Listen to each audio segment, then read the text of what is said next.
दोस्तों तो जल्द ही मार्केट में एक और मेन बोर्ड आईपीओ ओपन होने वाला है और ये आईपीओ होने वाला है ईवी चार्जिंग कंपनी का। तो ग्रे मार्केट में इसकी अभी से डिमांड देखने को मिल रही है और इसका प्रीमियम भी ओपन हो चुका है। तो चलिए जानते हैं कि कंपनी कैसी है।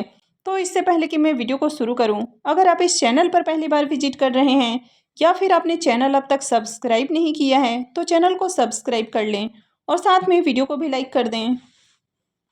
तो ये जो आईपीओ होने वाला है, ये आईपीओ होने वाला है एक्सीकॉम टेली सिस्टम का आईपीओ। तो कंपनी 1994 में इनकॉर्पोरेट हुई है और ये जो कंपनी है ये power systems, electric vehicles charging और जो दूसरे रिलेटेड सॉल्यूशंस है वो ऑफर करती हुई देखने को मिलती है। तो कंपनी यहाँ पर 2 वर्टिकल्स में बिजनेस करती हुई देखने को मिलती है। पहला है पावर सिस्टम और दूसरा है ईवी चार्जिंग सॉल्यूशंस। 31 मार्च 2023 तक देखें तो ईवी चार्जिंग मैन्युफैक्चरिंग वाली सेगमेंट में इंटर करने वाली ये पहली कुछ कंपनियों में देखने को मिली है। तो ये जो कंपनी है ये ईवी चार्जिंग बिजनेस में देखने को मिलती है, यानी कि जगह जगह पे जो ईवी चार्जिंग है वो लगाती हुई देखने को मिलेगी। अब जो आने वाला समय है वो आपको पेट्रोल और डीजल गाड़ियों से ईवी गाड़ियों में कन्वर्ट होती हुई देखने को मिलेगा। तो जब हर जगह आपको ईवी गाड़ियाँ देखने को मिलेंगी तो जगह जगह पे उनके चार्जर भी होने चाहिए। तो ये जो कंपनी है ये रेसिडेंशियल यूज़ और साथ ही जो पब्लिक स्पेस है तो उन दोनों जगह के लिए ईवी चार्जिंग बनाने का काम कर रही है। तो अभी जिस तरह आपको जगह जगह पेट्रोल पंप्स देखने को मिलते हैं तो आने वाले समय में आपको ईवी चार्जिंग स्टेशंस देखने को मिलेंगे। 31 मार्च 2023 तक देखें तो कंपनी इंडिया के 400 लोकेशंस के ऊपर 35,000 से ज़्यादा ईवी चार्जर्स इंस्टॉल कर चुकी है। तो कंपनी का जिस सेगमेंट में बिजनेस देखने को मिलता है तो फ्यूचर में भी यहाँ पर डिमांड रहने वाली है और यही कारण है कि इस आईपीओ में अभी से डिमांड आपको देखने को मिल रही है, यानी कि ग्रे मार्केट में इसका प्रीमियम ओपन हो चुका है। लेकिन इस आईपीओ का ज़्यादा फायदा रिटेलर्स को नहीं मिलने वाला है, क्योंकि यहाँ पर देखें तो QIBs का जो पोर्शन है वो आपको 75% देखने को मिल रहा है, लेकिन रिटेलर्स का जो पोर्शन है वो मात्र 10% का है और HNIs का 15% का पोर्शन है। तो रिटेलर्स के लिए बहुत ही कम पोर्शन रहेगा, तो इससे ज़्यादा फायदा रिटेलर्स को नहीं मिलने वाला है। एक्सीकॉम टेली सिस्टम आईपीओ के डिटेल्स को देखें तो ये जो आईपीओ है ये 27 फरवरी से ओपन होने वाला है और ये 29 फरवरी को क्लोज हो जाएगा। आईपीओ में फेस वैल्यू 10 रुपये पर शेयर है। आईपीओ के प्राइस बैंड और लॉट साइज को देखें तो ये दोनों अब तक अपडेट नहीं किए गए हैं। हालांकि आईपीओ के डेट अनाउंस हो चुके हैं तो जल्द ही ये अपडेट भी आती हुई देखने को मिलेगी।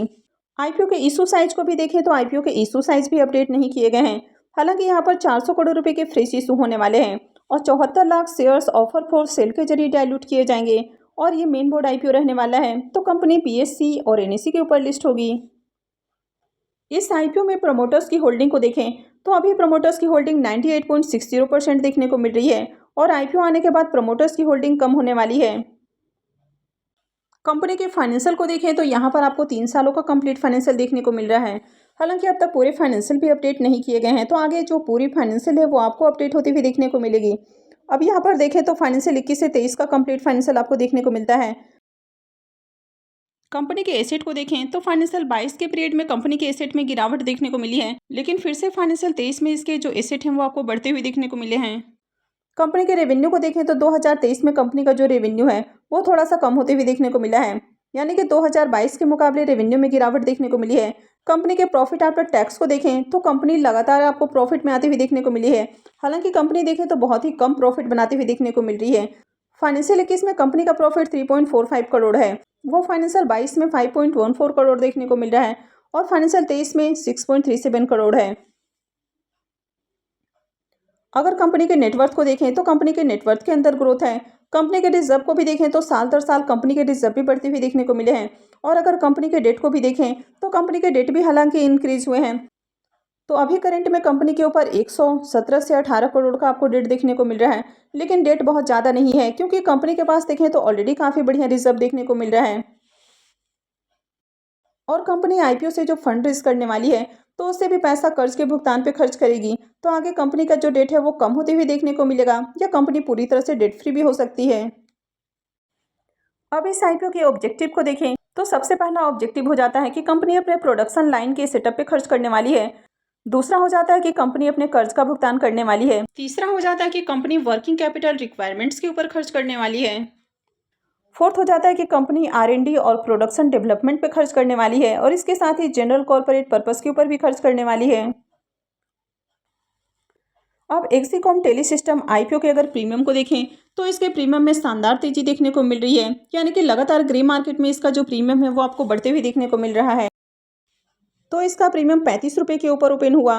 देखते ही देखते थोड़ी देर में ये 55 रुपये के ऊपर जा पहुंचा। अभी बात करें जब मैं ये वीडियो बना रही हूँ, इसका प्रीमियम 65 रुपीज़ के ऊपर देखने को मिल रहा है। तो आईपीओ के प्रीमियम में लगातार तेजी देखने को मिल रही है और कारण है कि कंपनी जो है वो ईवी सेगमेंट में आपको काम करती हुई देखने को मिल रही है।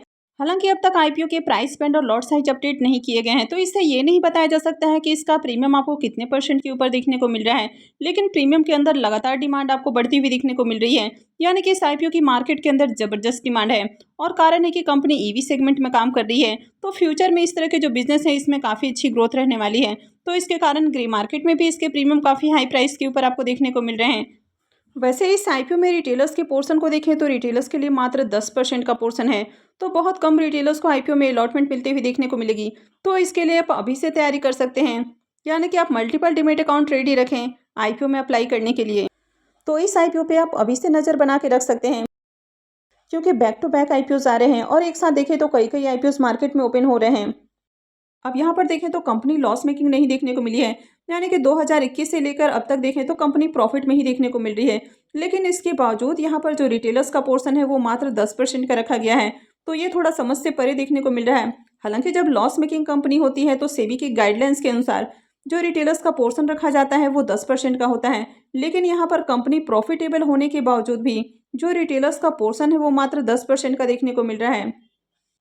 तो इससे पहले हाल ही में एक और मेन बोर्ड आईपीओ आया था, वहां पर भी कंपनी प्रॉफिटेबल थी, लेकिन उसके बावजूद भी रिटेलर्स का जो पोर्शन था वो मात्र 10% का देखने को मिला था। तो अगर आप में से किसी को भी याद है कि वो कौन सी कंपनी थी तो कमेंट करके ज़रूर बताएं। तो आई होप कि आपको जानकारी अच्छी लगी होगी। तो अगर आपने वीडियो को अब तक लाइक नहीं किया है तो वीडियो को लाइक कर दें और साथ में चैनल भी सब्सक्राइब कर लें। और वीडियो को अंत तक देखने के लिए आप सबका बहुत बहुत धन्यवाद।